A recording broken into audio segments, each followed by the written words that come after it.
BSNL connecting India. Bharat संचार निगम limited, पूर्ण स्वदेशी। देश की दो सबसे बड़ी टेलीकॉम कंपनीज जियो और एयरटेल की बादशाहत खतरे में पड़ गई है।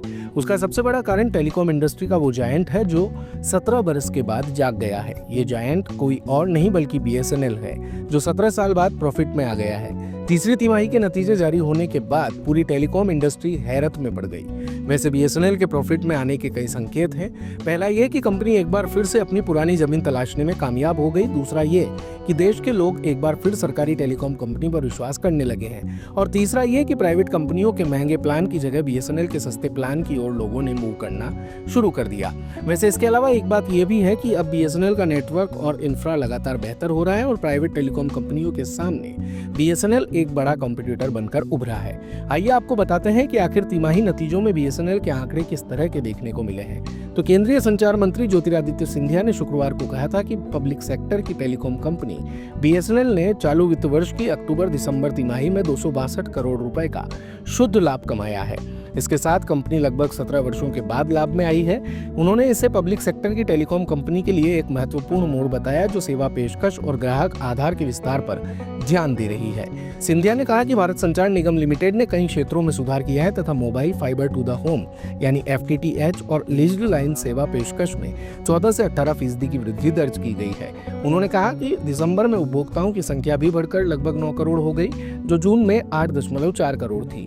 उन्होंने BSNL के तिमाही परिणामों पर कहा कि वित्त वर्ष 2024-25 की तीसरी तिमाही में 17 वर्षों में पहली बार तिमाही आधार पर लाभ दर्ज किया है। पिछली बार BSNL ने 2007 में तिमाही मुनाफा कमाया था। दिसंबर तिमाही में शुद्ध लाभ लगभग 262 करोड़ रुपए रहा। मोबाइल सेवाओं से आमदनी में 15% की वृद्धि हुई। फाइबर टू द होम आय में 18% की वृद्धि और लीज लाइन सेवाओं के राजस्व में 14% की वृद्धि हुई है। आज BSNL ने अक्टूबर से दिसंबर क्वार्टर के लिए 262 करोड़ रुपए का मुनाफा पोस्ट किया है। इस क्वार्टर में नया इतिहास, पहली बार बॉटम लाइन मतलब नेट प्रॉफिट 262 करोड़ रुपए का BSNL ने बनाया। आज दूरसंचार क्षेत्र के लिए भारत में एक बहुत महत्वपूर्ण दिन है। आपको बता दें कि BSNL ने अपनी वित्तीय लागत और ओवरऑल एक्सपेंडिचर में कटौती की है, जिसकी वजह से पिछले वर्ष की तुलना में घाटे में 1800 करोड़ रुपए से अधिक की कमी आई है। BSNL के प्रॉफिट में आने के बाद एक बार फिर से मार्केट कंपटीशन बढ़ने की उम्मीद बढ़ गई है। BSNL लगातार ऐसे ऑफर्स लेकर आ रही है जो एयरटेल और जियो को टक्कर दे रहे हैं। सबसे बड़ी समस्या यह है कि गांव देहात और रिमोट एरिया में जो जमीन BSNL के हाथों से खिसक गई थी उसे एक बार फिर से तलाशना शुरू कर दिया है। उसके अलावा शहरों में लोअर इनकम क्लास में जो सस्ते प्लान की तलाश में रहता है उसमें अपनी पकड़ एक बार फिर से BSNL मजबूत कर रही है। जुलाई 2024 में एयरटेल और जियो ने टेलीकॉम टैरिफ में 20 से 25% तक इजाफा किया था, जिसकी वजह से टेलीकॉम टैरिफ काफी बढ़ गए थे। उसके बाद कई लोगों ने प्राइवेट टेलीकॉम कंपनियों का दामन छोड़कर BSNL की ओर मूव कर लिया था। उसके बाद से लगातार BSNL के यूजर्स में इजाफा देखने को मिल रहा था। वैसे तिमाही नतीजों में प्राइवेट कंपनियों को टैरिफ बढ़ाने का फायदा मिला, लेकिन सबसे ज्यादा फायदा BSNL को हुआ।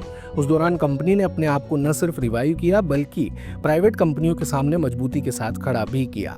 लेकिन अब देखना यह दिलचस्प होगा कि टेलीकॉम इंडस्ट्री की इस जंग में BSNL कितना आगे तक लड़ पाती है।